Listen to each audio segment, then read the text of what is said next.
नमस्कार मित्रांनो, स्वागत आहे तुमचं आपल्या यूट्यूब चॅनलवर. आज आपण SRPF गट क्रमांक 20 वरणगाव 17 मे 2026 रोजी झालेल्या पेपरचे अंकगणिताचे सविस्तर स्पष्टीकरण पाहणार आहोत. भाग 1 मध्ये आपण काही प्रश्न पाहिलेले आहेत. उर्वरित प्रश्न आपण आज भाग 2 मध्ये पाहतोय. चला तर मग जराही वेळ न घालवता सुरुवात करूया. प्रश्न क्रमांक 70. एक व्यक्ती त्याच्या मासिक पगाराच्या 80% खर्च करते. जर त्याच्या मासिक पगारात 25% वाढ झाली आणि खर्च 15% वाढला तर त्याची मासिक बचत शेकडा कितीने वाढेल? आता एक व्यक्ती त्याच्या मासिक पगाराच्या 80% खर्च करते. समजा पगार आहे 100, तर 80% खर्च किती करणार आहे? 80. जर त्याच्या मासिक पगारात 25% वाढ झाली, म्हणजे आता नवीन पगार जो असणार आहे तो काय असणार आहे? 125 आणि खर्च 15% वाढला. म्हणजेच काय? खर्च आता नवीन खर्च काय असणार आहे? 80 अधिक 15% 80च्या 5 त्रिक 15, 5 दोन्ही 10, बेचोक 8, म्हणजे 80 अधिक 12 92 काय असणार आहे? त्याचा खर्च असणार आहे. म्हणजेच त्याची बचत किती असणार आहे? सुरुवातीला बचत असणार आहे 20. आता बचत किती होईल? 125 वजा 92, 30 याची बचत असणार आहे. बरोबर. आता काय करायचंय? तर त्याची मासिक बचत शेकडा कितीने वाढेल? पर्सेंटेज वाढ काढायची आहे. पर्सेंटेज वाढ कशी काढतोय आपण? यांची वजाबाकी करतोय. 33 वजा 20 पर्सेंटेज वाढ काढायची आहे. त्यामुळे कमी कोणता नंबर आहे तो घ्यायचा इंटू 100. आता हे किती येणार आहे? 1300 भागिले 20, 65% आपलं उत्तर असेल. पर्सेंटेज वाढ काढायची आहे त्यामुळे कमी नंबर लिहितोय. आता पर्सेंटेज कमी काढायची असेल तर बाकी सगळं सेम येणार, फक्त इथं काय येणार? 33 आलं असतं. जर पर्सेंटेज कमी काढायची असती तर आपलं उत्तर असेल 65%. पर्याय क्रमांक ब आपलं उत्तर असेल. क्रमांक 71. एका बोटीचा संत पाण्यातील वेग 15 किलोमीटर पर आवर आहे आणि प्रवाहाचा वेग 5 किलोमीटर पर आवर आहे. तर प्रवाहाच्या दिशेने 24 मिनिटांमध्ये ती बोट किती अंतर प्रवास करेल? आता संत पाण्यातील वेग म्हणजे u दिलेला आहे 15 किलोमीटर पर आवर, v दिलेला आहे 5 किलोमीटर पर आवर. तर प्रवाहाच्या दिशेने म्हणजेच काय असतं? u प्लस v काढतोय आपण. u प्लस v काय येणार आहे? 15 अधिक 5, 20 किलोमीटर पर आवर. आता तर प्रवाहाच्या दिशेने 24 मिनिटांमध्ये ती बोट किती अंतर प्रवास करेल? उत्तर आपलं किलोमीटर आहे. प्रवाहाच्या दिशेने म्हणजे हा वेग आहे तो किलोमीटर पर आवरमध्ये आहे. तर या मिनिटाचं जो आपल्याला त्यांनी वेळ दिलेला आहे 24 मिनिटे, याचा आपल्याला हवरमध्ये कन्व्हर्जन करायचं आहे, म्हणजे तासामध्ये कन्व्हर्जन करायचं आहे. त्यामुळे डिवाइड 60 करणार आपण. साइन चोक 24, सायदाय 60, 0.4 येईल. 0.4 तास. आता वेग आहे, वेळ आहे, अंतर काढायचं आहे आपल्याला. अंतर बरोबर वेग गुणुले वेळ. वेग असेल 20, वेळ असेल 0.4, म्हणजे 8 किलोमीटर. 20 गुणुले 0.4, 8 किलोमीटर अंतर ही बोट 8 किलोमीटर अंतर प्रवास करेल. पर्याय क्रमांक ब आपलं उत्तर असेल. क्रमांक 72. तांबे व जस्त यांच्या संमिश्रणाने 5 किलोग्रॅम वजनाचा धातूचा एक गोळा तयार केला. जर त्या गोळ्यामध्ये 35.5% जस्त असेल तर त्यामध्ये किती ग्रॅम तांबे असेल असा प्रश्न आहे. तांबे व जस्त यांच्या मिश्रणाने 5 किलोग्रॅम वजनाचा धातूचा एक गोळा. आता यामध्ये किती ग्रॅम तांबे असेल असा प्रश्न आहे. तर 5 किलोग्रॅम म्हणजे किती ग्रॅम हे पहिला आपल्याला काढावं लागेल. 1 किलोग्रॅम म्हणजे 1000 ग्रॅम, म्हणजेच 5 किलोग्रॅम म्हणजे 5000 ग्रॅम. आता यामध्ये काय सांगितले? जर त्या गोळ्यामध्ये 35.5% जास्त असेल तर त्यामध्ये किती ग्रॅम तांबे असणार आहे? म्हणजेच 100 वजा 35.5,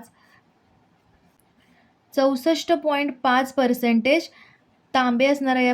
म्हणजे 64.5% 5000च्या याचं उत्तर जे असेल ते आपलं उत्तर असणार आहे.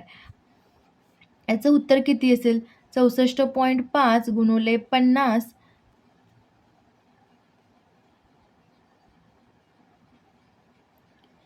3225 आपलं उत्तर असेल. पर्याय क्रमांक ब आपलं उत्तर असेल. क्रमांक 73. 8 ने निशेष भाग जाणारी खालीलपैकी संख्या कोणती? यामध्ये काय करतोय आपण, शेवटचे 3 डिजिट बघतोय. ज्यावेळी 8ने भाग जाणारी संख्या काढायची असते, त्यावेळी शेवटच्या 3 डिजिटला 8ने भाग गेला पाहिजे. म्हणजे 219ला 8ने भाग जातो का? नाही. 865ला 8ने पूर्ण भाग जातो का? तर नाही. 288ला 8ने भाग जातो का बघा? 8 त्रिक 24, 8 संग 48, 36 याचं उत्तर येतंय. त्यामुळे पर्याय क्रमांक क आपलं उत्तर असेल. क्रमांक 74 2 संख्यांचा लसावी व मसावी अनुक्रमे 432 व 72 आहे. जर एक संख्या 216 असेल तर दुसरी संख्या काढा. 2 संख्यांचा आपल्याकडे फॉर्म्युला आहे. 2 संख्यांचा गुणाकार बरोबर त्यांचा लसावी गुणिले त्यांचा मसावी. आता त्यांचा लसावी दिलेला आहे 432, मसावी दिलेला आहे 72.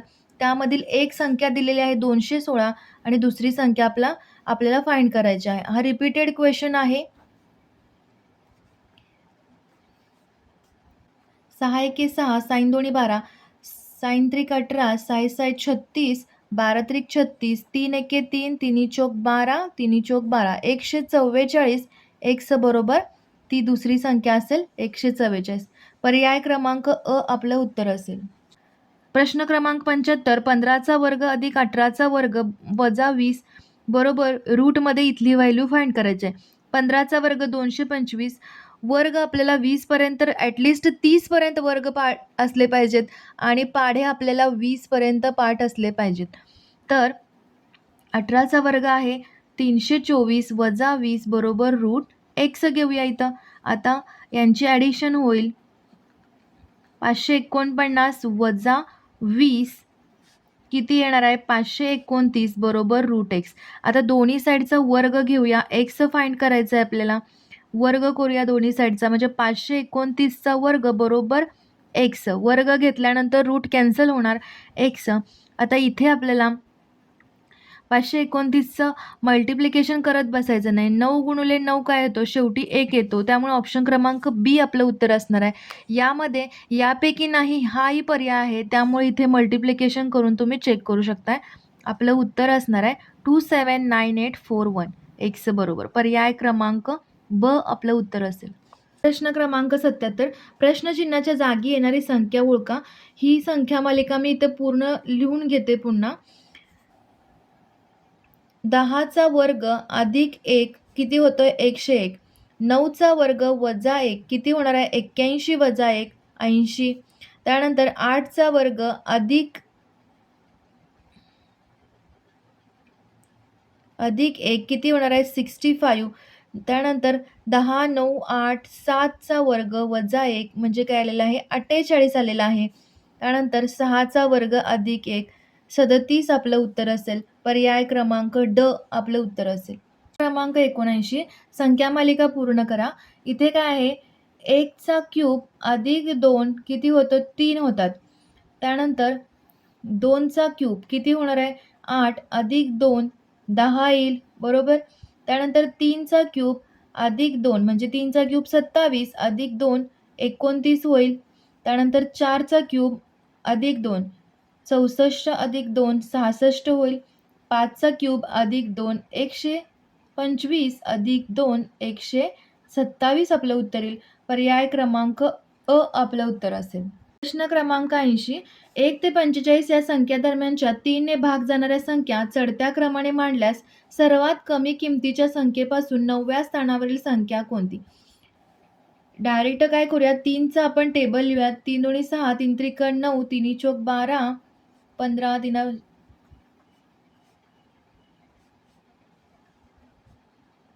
आता इथे काय सांगितलंय 3ने भाग जाणाऱ्या संख्या चढत्या क्रमाने मांडल्यास 45 पर्यंत मांडायच्या आहेत.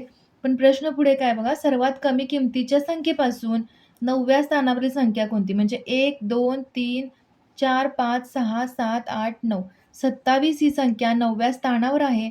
त्यामुळे पर्याय क्रमांक ब आपलं उत्तर आहे. पुढे सिरीज लिहिण्याची काही सुद्धा गरज नाही. पर्याय क्रमांक ब आपलं उत्तर असेल. क्रमांक 90 जर वजा म्हणजे भागिले, अधिक म्हणजे गुणिले, भागिले म्हणजे बेरीज व गुणिले म्हणजे वजा तर खालील समीकरण सोडवा. 73 भागिले म्हणजे काय आहे बेरीज, गुणिले म्हणजे वजा आहे, अधिक म्हणजे काय आहे गुणिले, वजा म्हणजे आहे भागिले. आता हे सॉल्व्ह करायचं आहे. बॉडमास यूल यूज करायचं इथं. ब्रॅकेट इथे नाही आहे, ऑफ नाही आहे. डिव्हिजन इथे आहे. डिव्हिजन करून घेऊया आधी. 73 अधिक 15 वजा 29 गुणुले 189 डिवाइड 3 म्हणजे याचं 3 येईल. 73 अधिक 15 73 अधिक 15 29 गुणुले 3 किती होणार आहे 87. 73 अधिक 87 160. 160 वजा 15 145 आपलं उत्तर येईल. पर्याय क्रमांक क आपलं उत्तर असेल. क्रमांक 93 खालील समीकरण बरोबर करण्यासाठी कोणत्या दोन संख्यांची अदलाबदल करावी लागेल. समीकरण पुन्हा लिहून घेऊया. वजा 18 याची व्हॅल्यू आता 14 आली पाहिजे. तर 3च्या जागी 9 ठेवायचं आहे. 9च्या जागी 3 ऑप्शनवरून जातोय आपण इथं. 3 भागिले 9 अधिक 17 वजा 18 किती होणार आहे 1/3 अधिक 17 वजा 18 हे होऊ शकणार नाही. याची बेरीज 14 येणार नाही. ऑप्शन ब चेक करूया. 9 भागिले 3 अधिक 17 वजा 18 3 आणि 18ची अदलाबदल करायची आहे. आता इथं चिन्हे तशीच राहतील. तर इथं किती होणार 1/2 अधिक 17 वजा 3 याचंही उत्तर 14 येणार नाही. ऑप्शन क चेक करूया. 9 आणि 18 भागिले 3 अधिक 17 वजा 9 किती येणार आहे 18 भागिले 3 6 येईल. 6 अधिक 17 वजा 9 उत्तर असेल आपलं 14. पर्याय क्रमांक क आपलं उत्तर असेल. प्रश्न क्रमांक 96 एका क्रिकेट स्पर्धेसाठी वेगवेगळे 18 संघ आलेले आहेत. प्रत्येक संघाने दुसऱ्या प्रत्येक संघाशी सामना खेळावयाचा आहे. तर एकूण सामने किती होतील.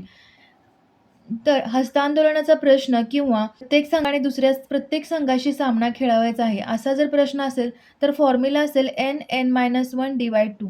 इथे n असेल 18 वजा 1 भागिले 2 किती होणार आहे 9 गुणुले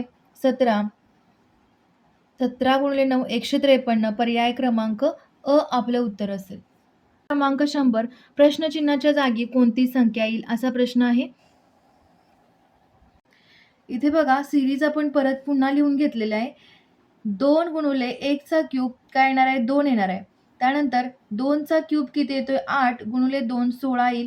3चा क्यूब गुणुले 2 54 येईल. 4चा क्यूब किती असणार आहे 64 गुणुले 2 128 येईल.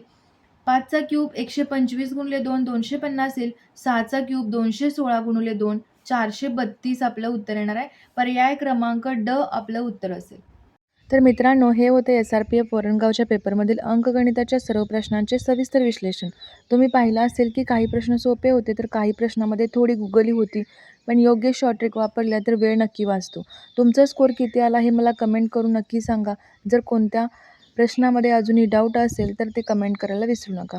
आगामी पोलीस भरतीचे असेच विश्लेषण आणि मॅथ्सचे ट्रिक पाहण्यासाठी आपल्या चॅनलला सबस्क्राईब करायला विसरू नका आणि हा व्हिडिओ आपल्या भरती करणाऱ्या मित्रांसोबत शेअर करा. भेटूया पुढच्या व्हिडिओमध्ये. तोपर्यंत अभ्यास करत राहा. स्वतःची काळजी घ्या. थँक्यू.